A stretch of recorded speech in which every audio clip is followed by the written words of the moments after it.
Amigos y amigas, y continuamos con nuestro segmento de entrevistas. Al inicio de este informativo dábamos cuenta de la aprobación durante esta jornada por parte del Pleno de la Asamblea Nacional de una resolución en respaldo, en apoyo al pueblo y Estado venezolano. Una iniciativa que fue presentada por la asambleísta María Augusta Calle, vicepresidenta de la Comisión de Soberanía y Relaciones Internacionales. Ella nos acompaña ya en estos momentos y le damos la más cordial bienvenida. Muchas gracias, buenas tardes. Asambleísta, el alcance de esta propuesta de resolución que finalmente fue aprobada, un tema que ha generado discusión en los últimos días y una serie de reacciones desde distintos sectores.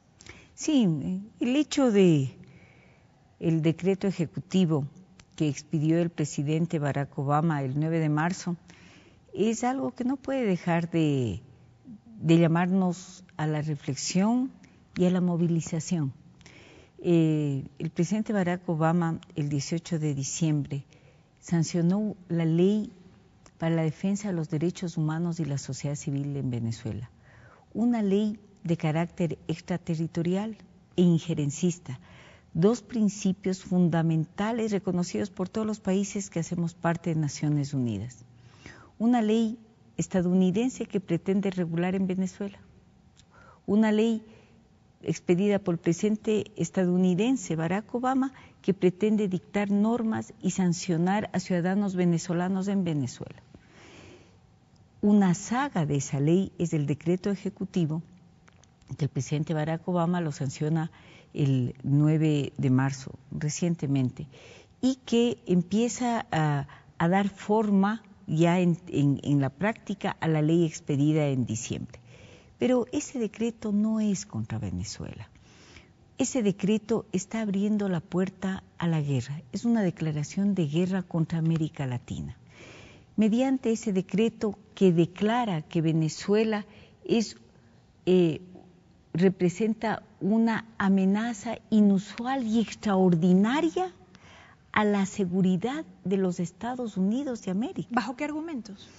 Bajo el argumento de que en Venezuela no se respetan los derechos humanos, bajo el argumento de que en Venezuela hay una situación de grave crisis económica, bajo el argumento de que en Venezuela hay mucha corrupción.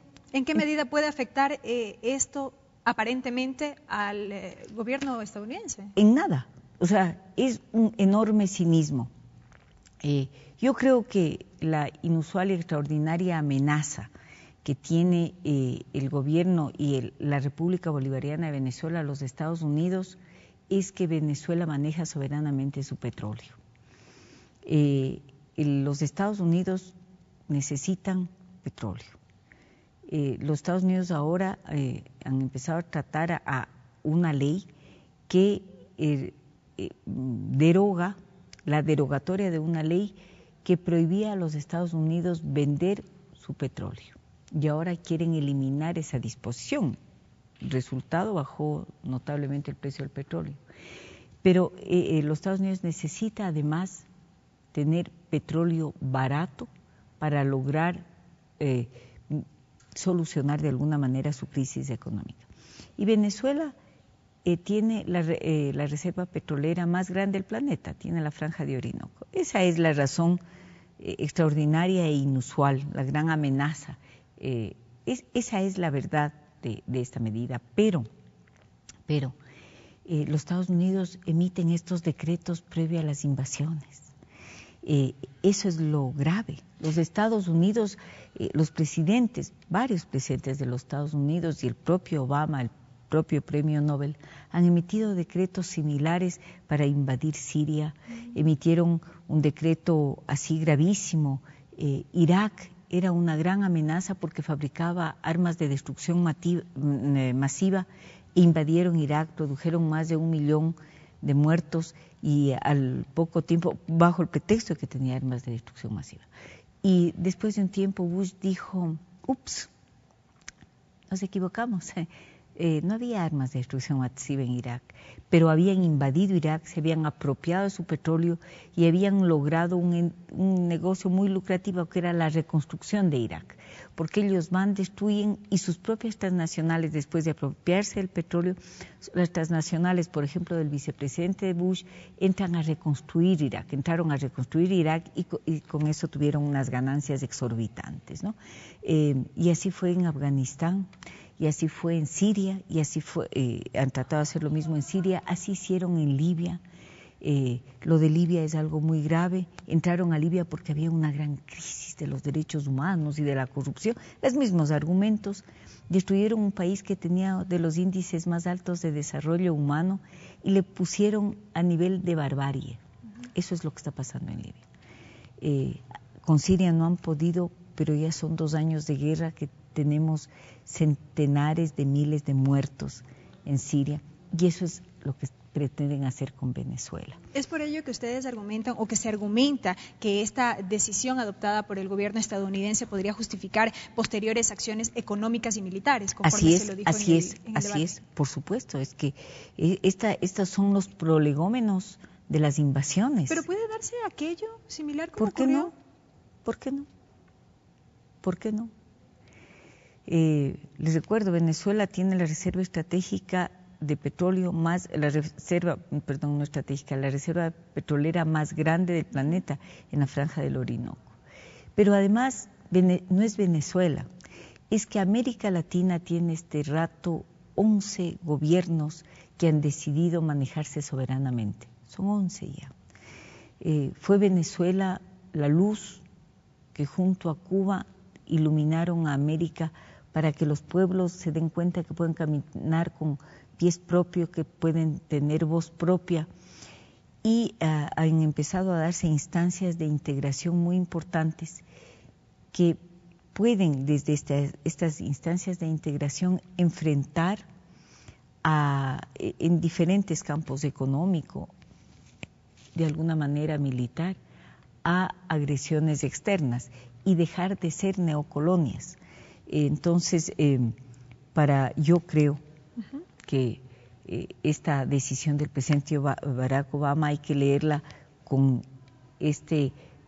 no solamente con el tema de los recursos, hay que leerle también lo que está significando este momento la región latinoamericana y caribeña. Y ya no somos el patio trasero de los Estados Unidos, es una región diferente que maneja principios de soberanía de manera muy fuerte, y también la creación recientemente, bueno, no tan recientemente, de los BRICS, que ahí sí van a tener una contraparte económica de un enorme poderío. Grandes potencias se encuentran allí. En los BRICS. Así es. Y también tenemos que se han planificado los ejercicios militares de Rusia con Venezuela. Entonces, son estos hechos diferentes lo que le llevaron a tomar una decisión tan torpe, porque él debía darse cuenta que estamos a menos de un mes de la Cumbre de las Américas, donde él va a tener que enfrentarse a los países que le están diciendo derogue ese decreto, y que esta Cumbre de las Américas, que iba a tener por primera vez la presencia de Cuba, luego de 50 años, y que se veía como una posibilidad de resurgimiento de esta organización tan despreciada que es la OEA, porque sirvió de punta de lanza de los Estados Unidos para sus agresiones en el continente, pues ya no va a tener el brillo que se esperaba. Asambleísta, hemos visto que varias instancias se han pronunciado en rechazo de esta decisión por parte del gobierno de Barack Obama. Hemos visto el pronunciamiento de organismos regionales como la CELAC, también de UNASUR. UNASUR se ha pronunciado al respecto. A más de rechazar esta medida, también se ha hecho un llamado a fin de que el gobierno estadounidense ponga en práctica alternativas de diálogo con el gobierno de Venezuela. ¿Cuán viable es esta alternativa?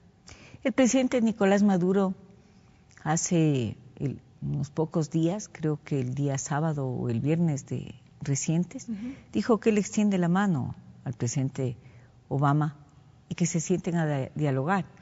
Es decir, de parte de Venezuela hay toda la predisposición al diálogo. Venezuela fue el primer país que se declaró territorio de paz y su ejemplo cundió en América, y ahora desde la CELAC América Latina y el Caribe se ha denominado como zona de paz. Venezuela no es un país belicista, nunca ha salido el ejército venezolano a sus fronteras para agredir a ningún vecino. Pero en cuanto al discurso referente al el accionar de los Estados Unidos.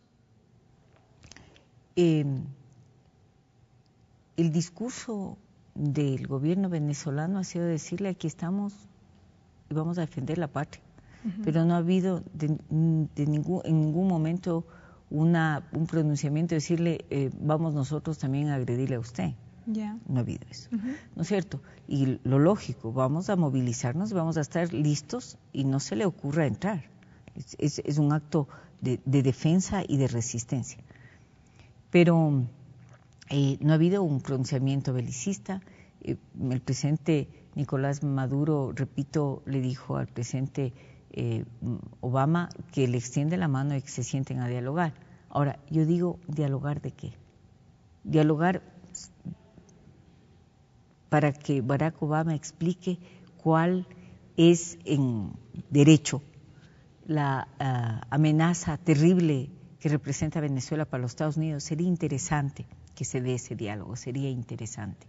De parte de Venezuela, recuerde que Venezuela vende derivados de petróleo a los Estados Unidos, que cuando hubo uno de los huracanes más terribles, creo que se denominaba Katrina, que azotó New Orleans, el presidente Chávez en ese momento ordenó que las gasolineras y las distribuidoras de gas entreguen gratuitamente a los ciudadanos de escasos recursos gasolina y gas, que mitigó muchísimo la situación en la que estaban. Es decir, Venezuela mantiene además relaciones comerciales con los Estados Unidos. No creo que el diálogo no pueda darse. Esperemos que Barack Obama agarre el pañuelo que le lanzó Maduro. Asambleísta, brevemente ya para terminar, como hemos visto ya el Parlamento ecuatoriano se ha sumado a estas expresiones de rechazo, se ha solidarizado con el gobierno y pueblo venezolanos. De aquí en más, ¿qué viene? ¿La ratificación del compromiso de seguir vigilantes de lo que de aquí en más suceda? Nosotros tenemos una voluntad política de fortalecer todas las instancias de integración y en esa medida hemos hecho nuestro el pronunciamiento de UNASUR. No está en el comunicado, pero también hubo un pronunciamiento muy fuerte de la presidencia pro tempore de la CELAC y también del Parlamento Latinoamericano. Nosotros, especialmente el sector de izquierda del Parlamento ecuatoriano, ratificamos nuestra posición de defensa irrestricta de la soberanía, del principio de soberanía, de autodeterminación y de no injerencia de ningún Estado en los asuntos internos de otro Estado. Estaremos vigilantes. Y allí los argumentos expresados por la asambleísta María Augusta Calle, vicepresidenta de la Comisión de Soberanía y Relaciones Internacionales, quien nos ha acompañado y con quien hemos dialogado respecto de la situación política que enfrenta Venezuela y a propósito también de este proyecto de resolución o de esta resolución que fue aprobada durante esta jornada por el Pleno de la Asamblea Nacional. Gracias, su presencia, asambleísta. Amigos, nos vamos a una nueva pausa. Enseguida, más información. No se vayan. El noticiero Nuestra Asamblea llega a sus hogares por la señal de la televisión legislativa a través de sus canales 42 en Quito, 22 en Guayaquil y 27 en la ciudad de Cuenca. También por internet a través de envivo.asambleanacional.gov.es.